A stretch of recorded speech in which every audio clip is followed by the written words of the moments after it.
হেই, hello, আমি মৌমিতা। আজকে যাচ্ছি দেহঘর।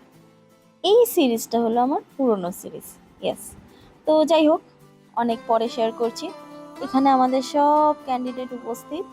তো অবন্তিকা, মৌমিতা, প্রিয়াঙ্কা, আমার বোন। তো পরে পরে সবার সাথে দেখাচ্ছে। আর ইনি হলো কুন্তল। তো যাই হোক, তো আমরা কলকাতা স্টেশন থেকে ট্রেন ধরে পাড়ি দিয়েছিলাম দেওঘরের উদ্দেশ্যে। হ্যাঁ, ডিরেক্ট প্রথমে দেওঘর যাইনি, আমরা গেছিলাম মধুপুর। তারপরে মধুপুর স্টেশনে নামার পর ওখান থেকে আমরা চলে গিয়েছিলাম একটা টোটো ধরে বিবেকানন্দ মঠের উদ্দেশ্যে। হ্যাঁ, বিবেকানন্দ মঠ মানে সেখানে আমরা স্টে করব, দেখাচ্ছি আস্তে আস্তে।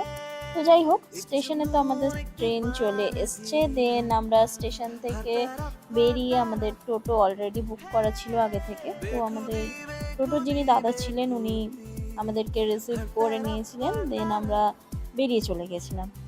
তো আর এই হলো বিবেকানন্দ মঠ। আমরা সেই মঠের সামনে অলরেডি চলে এসেছি। ওনাদের বলা ছিল আগে থেকে, ওনারা পুরো ঠিকঠাক রেখেছিল।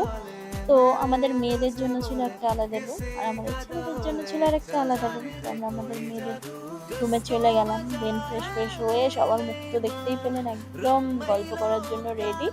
হ্যাঁ, রাতে পৌঁছেছিলাম ঠিকই, কিন্তু আমাদের ঘুমের থেকে বেশি আড্ডা হয়েছিল। তো ঘুম থেকে ওঠার পর এরকম সকাল সকাল মর্নিং ভাইবস দারুণ কেটেছিল।